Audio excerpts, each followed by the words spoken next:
telah digusur. Dapat disimpulkan bahwa yang terakhir dapat disimpulkan bahwa dari kemungkinan pihak yang berhak telah mampu dapat mencukupi kebutuhannya serta diharapkan memberikan kesejahteraan yang cukup. Baik, terima kasih.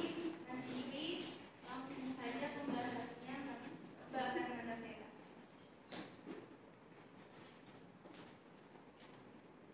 Dari menit 40 kan membahas tentang konvergensi dan manfaat dari konvergensi sendiri itu dalam hal positif. Namun saya mengambil dari teori konflik, pasti ada kelompok masyarakat yang kontra karena terganggu dengan proyek tersebut. Nah, apa saja resistensi atau konflik yang muncul dari masyarakat terkait dampak lingkungan atau hak atas tanah akibat proyek tersebut?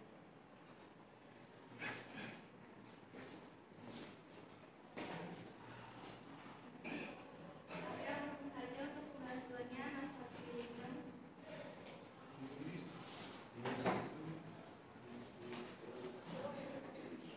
Baik, terima kasih. Saya akan mengomentari terkait ruang teknologi di mana tadi disebutkan sama Mas Fikri ya, perlu adanya kebijakan perlindungan sosial ya Mas Fikri. Berdasarkan teori fenomenologi, di mana substansi teorinya adalah norma aturan sosial yang mengendalikan tindakan para aktor atau pihak dan yang menetapkan struktur sosial sesungguhnya merupakan hasil interpretasi para aktor terhadap kejadian-kejadian yang dialaminya. Nah, di sini kan di sini saya di mana aktor ini adalah pihak yang berhak atau yang menerima ganti rugi dan pastinya sebagai subjek ganti rugi itu kan bermacam-macam ya. Ada yang dia berasal dari grassroots, ada yang memang kalangan elit gitu. Untuk di sini mungkin lebih dititik beratkan di kalangan grassroots, di mana para grassroots ini kan pihak-pihak masyarakat grassroots ini kan mereka kan memang seperti yang dikatakan Pak Aristiono tadi kan mementingkan mereka tidak memikirkan terkait eksistensi mereka memikirkan tentang bagaimana menurut mereka bisa terisi gitu. Nah, kemudian hal itu yang menyebabkan di mana semua perbuatan masyarakat grassroots ini merupakan interpretasi daripada faktor-faktor yang mempengaruhi. Nah, ini juga terkait dengan teori aksi di mana tindakan manusia muncul dari kesadaran sendiri sebagai subjek dan dari situasi eksternal dalam posisinya sebagai objek. Nah, kemudian yang saya ingin tanyakan itu bagaimana sih kebijakan perlindungan sosial yang sampai bayangkan atau yang seharusnya pemerintah buat supaya terjadi sebuah keberlanjutan dalam hal seperti dalam hal bukan dalam jadi bagaimana sih pandangan sampean bagaimana kebijakan pemerintah ini menurut gambaran sampean sehingga bisa mewujudkan keberlanjutan tindakan yang akan memberikan benefit bagi pihak yang berhak dalam hal ini adalah grassroots dan juga bagi pemerintah itu sendiri, karena itu juga terkait dengan teori perputaran sosial. Jadi langsung saja untuk basic untuk pertanyaan dari pembahasan dan pembahasan 2.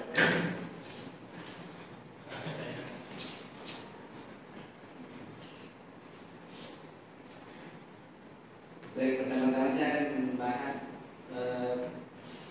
medan dari pembahasan 1 yang mana uang ganti rugi menimbulkan yang mengambil jalur konflik. Pasti ada kelompok masyarakat yang kontra karena terganggu dengan adanya uang ganti rugi. Nah, apa saja resistensi atau konflik yang muncul dari masyarakat terkait dampak lingkungan atau hak atas tanah akibat proyek uang ganti rugi. Nah, seperti yang kita ketahui bahwasanya pandangan masyarakat yang berbeda-beda seperti grassroots tadi yang seperti dijelaskan oleh Bapak bahwasanya grassroots hanya mementingkan pandangan bahwa cuma kebutuhan pokok.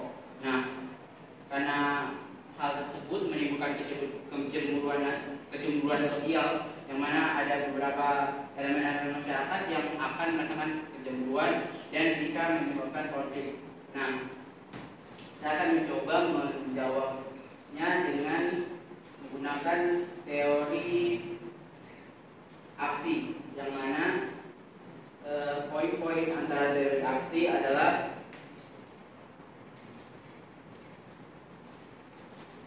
tindakan manusia muncul dari kesadaran sendiri sebagai subjek dari situasi eksternal dalam posisinya sebagai objek.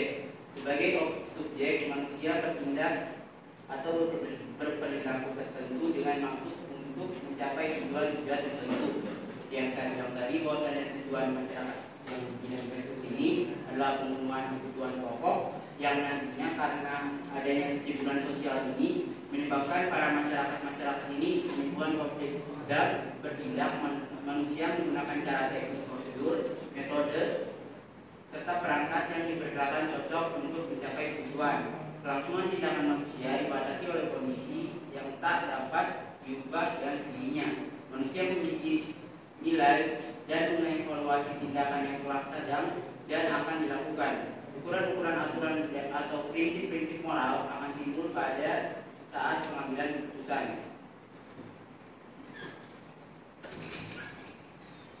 Nah, agar tidak terjadi konflik dan kecemburuan sosial ini, harus ada kebijakan yang melindungi pihak yang berhak agar tidak berdampak negatif akibat dari pengadaan tanah. Hal ini sangat berhubungan seperti teori aksi yang saya sebutkan tadi, bahwasanya di mana tindakan manusia berdasarkan untuk mencapai tujuan-tujuan tertentu.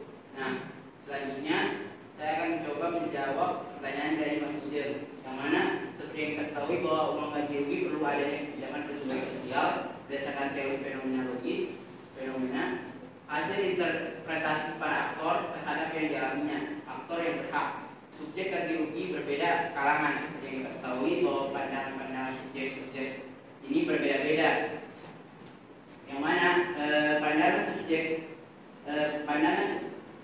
para grassroots dan yang elit berbeda. Yang satunya mementingkan eksistensi, yang satunya mementingkan pemenuhan kebutuhan pokok.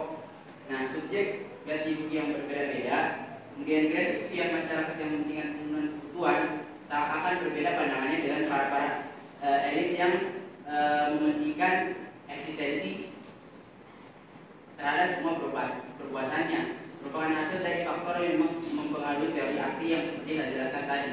Nah, pertanyaannya, bagaimana kebijakan perlindungan sosial yang kita buat akan terjadi keberlanjutan? Nah, kebijakan yang harus kita buat adalah pertama-tama harus adanya indikator kemiskinan sebagai acuan untuk pemenuhan dan perataan kesejahteraan sosial yang saya sebutkan tadi, bahwasanya adanya kecemburuan sosial dikarenakan berbeda strata dan kesejahteraan sosial, yang mana kesejahteraan sosial ini dalam berbagai pihak memiliki pandangan yang berbeda-beda.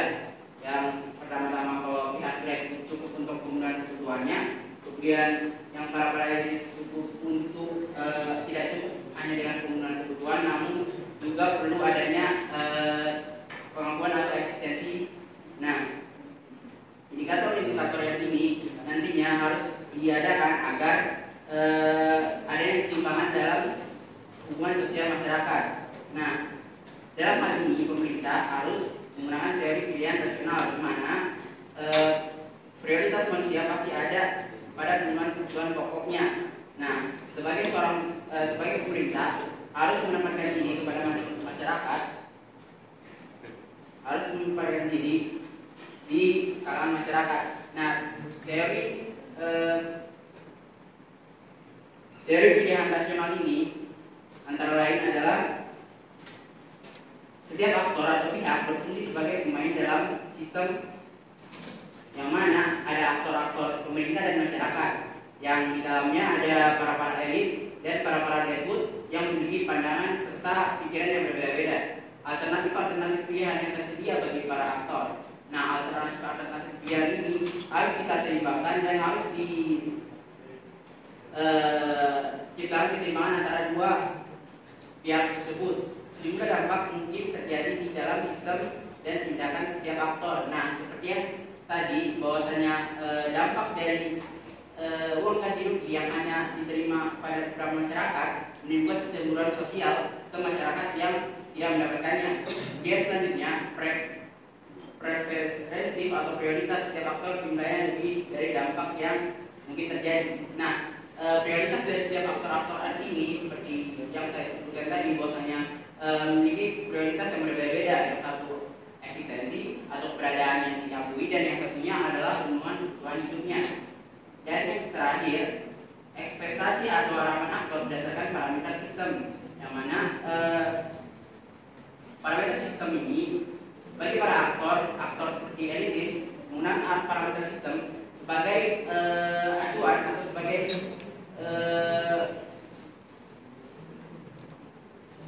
tolak ukur seberapa suksesnya suatu kebijakan yang dilakukan.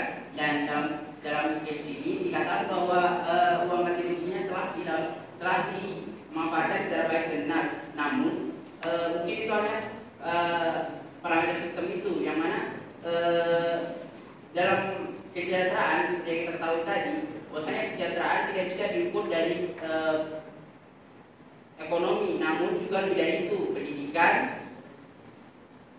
sosial, kesejahteraan, dan psikologi manusia tersebut. Nah, faktor-faktor kesejahteraan ini tidak hanya seperti yang saya jelaskan tadi, namun ada faktor-faktor lain yang mana kesejahteraan ini bukanlah satu tolak ukur yang benar atau satu tolak ukur yang